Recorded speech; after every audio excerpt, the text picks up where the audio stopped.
Bom dia, meus irmãos, a paz de Jesus. Nessa manhã eu queria uma vez mais partilhar um texto com vocês, falando acerca do tempo de Deus para as nossas vidas. E o texto áureo que eu estarei lendo se encontra em Provérbios capítulo de número 13, versículo de número 12. Está escrito assim: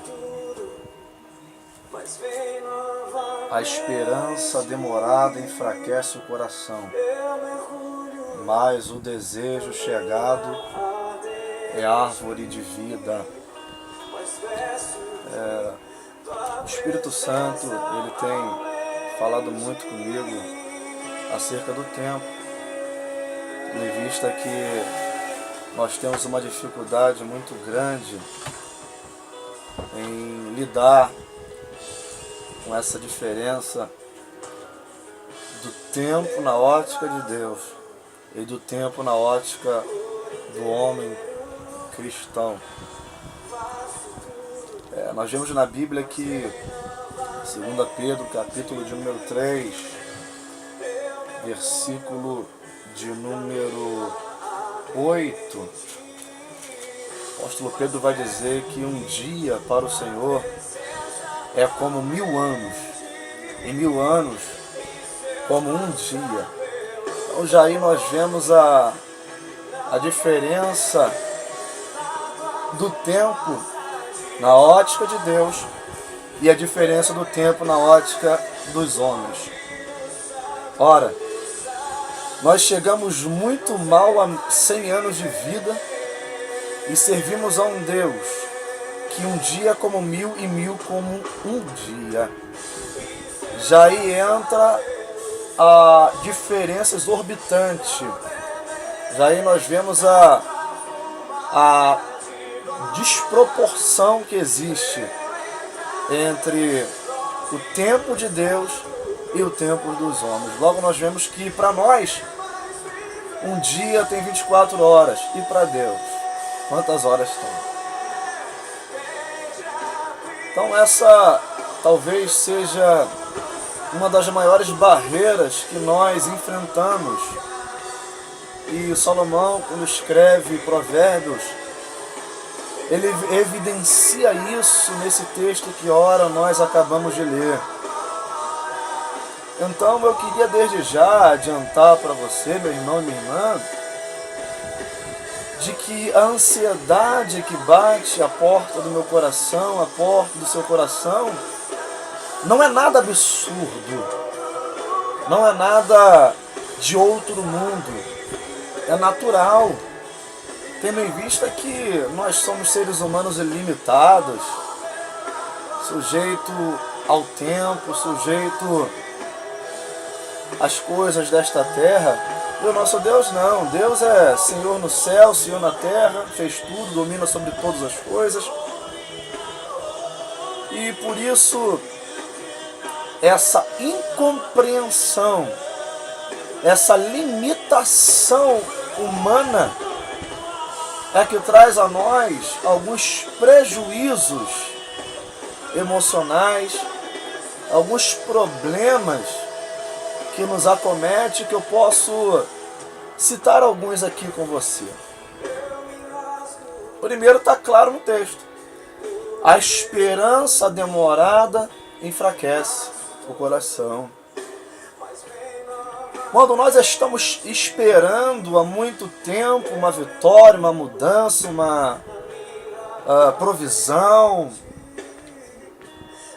a gente começa a enfraquecer, a esmorecer por conta do tempo que nunca chega. Isso acaba trazendo em nós desânimo, fraqueza, incredulidade, todos esses sentimentos que você sabe e já conhece. Segundo, o tempo muito demorado, ele nos faz fazer comparações. O salmista, no Salmo 73, ele começa a comparar a sua vida com a vida do ímpio, dizendo assim: Em vão eu tenho me santificado, em vão eu tenho me consagrado, em vão eu tenho levado uma vida de renúncia. Em contrapartida, o ímpio vive uma vida de pecado, em pecado, e ainda assim ele vive uma vida melhor do que a minha. O tempo, ele faz com que a gente faça comparações, comparar a nossa vida com a vida dos nossos pares. Terceiro,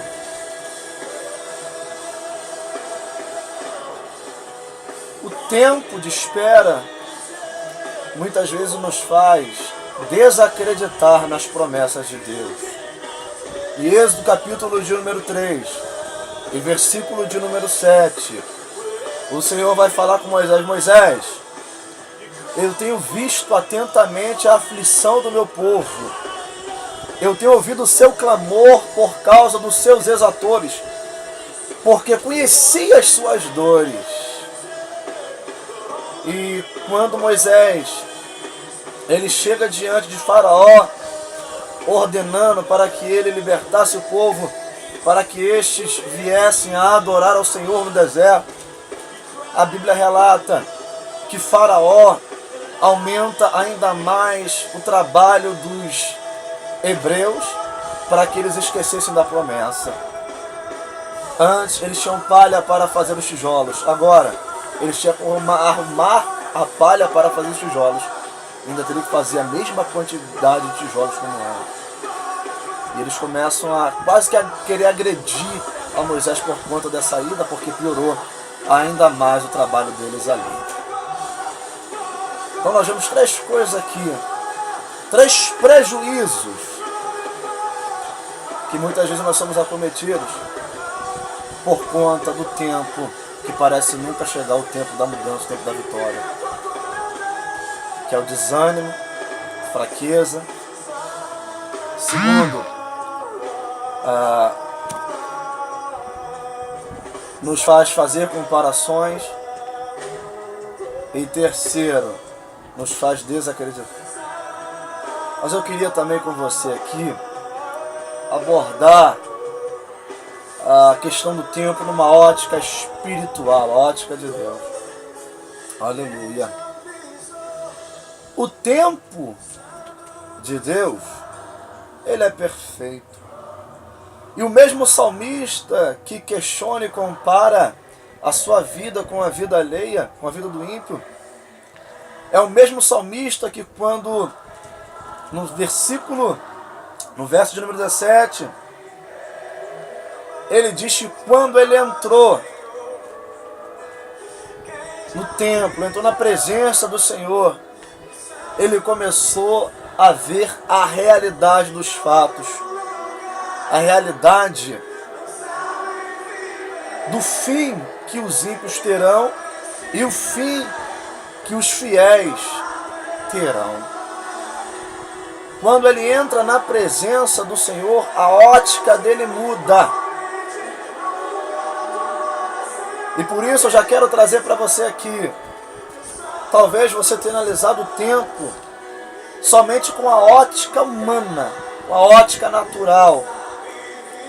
Eu te convido na manhã deste dia a começar a olhar esta situação com a ótica de Deus, aleluia, com a ótica espiritual.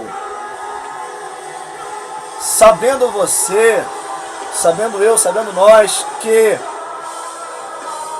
o tempo de Deus é apenas um intervalo para nos preparar para a administração da bênção que virá.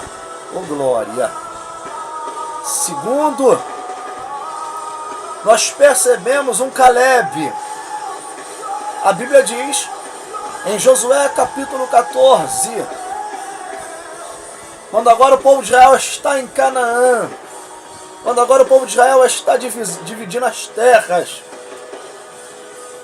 Caleb vai dizer que a força dele era tal como antes. E ele estava preparado para administrar a vitória. Afinal, tanto tempo ele esperava e agora que vem, ele não vai receber, ele não vai acreditar. Então, em nome de Jesus, creia que o tempo de Deus cumprir-se-á em sua vida. É só o tempo, o deserto é um tempo para te preparar para que quando você chegar em Canaã, quando chegar na sua grande vitória, você tenha sabedoria e capacidade para poder administrar o bem que o Senhor te entregar. Terceiro,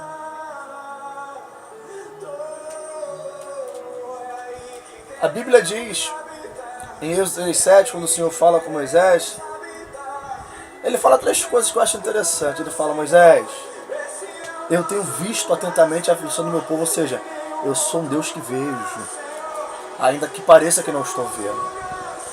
Ele fala: eu tenho ouvido o seu clamor. O Deus dos Hebreus está dizendo o seguinte: ainda que pareça, mas eu tenho ouvido o clamor deles. Terceiro, eu conheci as suas dores. Deus conhece. 3 coisas estão implícitas nesse texto aqui: Deus vê, Deus ouve e Deus conhece. Agora vale a pena ressaltar que depois de 400 anos o Senhor dirige esta palavra.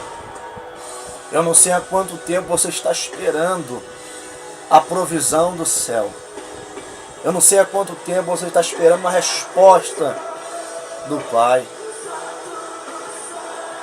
Mas eu quero te dizer na manhã deste dia: Deus está vendo o teu sofrimento, Deus está ouvindo o teu clamor e Deus conhece as suas dores. Portanto, não desanime, não pare no meio do caminho. Talvez as lutas tenham até se intensificado, mas tenha isso em mente: isso é Satanás dando os últimos gritos de derrota dele, porque sabe que o Senhor está prestes a lhe dar a grande vitória que você tanto sonha. Amém? Aleluia! E para finalizar, meu irmão, para finalizar, minha irmã, entenda que o Senhor não se atrasa. Entenda que o Senhor não chega atrasado. Entenda que o teu Deus às vezes permite grandes sofrimentos para realizar grandes milagres, grandes tribulações para fazer grandes coisas ao teu favor. Em nome de Jesus, entenda isso.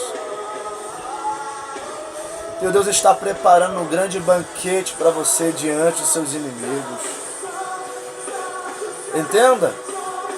Em João capítulo 11, a Bíblia vai falar muito bem que Lázaro, amigo de Jesus, estava morto. E as suas irmãs falam: quem dera Jesus estivesse aqui, ele não teria morrido. E Jesus manda dizer: olha, esta morte é para que o nome do Senhor seja glorificado, ou seja, seja manifestado, seja conhecido, para que os homens vejam que Deus é Deus acima dos céus e da terra, acima da vida e da morte. Aleluia! Entenda isso, guarde isso no seu coração. Quanto maior a perda, maior é o ganho. Quanto maior o sofrimento, maior será a alegria. Aleluia! Se prepare, porque o teu Deus está movendo sobrenatural ao teu favor. E brevemente, quem viver verá a fidelidade e o poder de Deus na tua vida. Que Deus te abençoe, em nome de Jesus. Amém.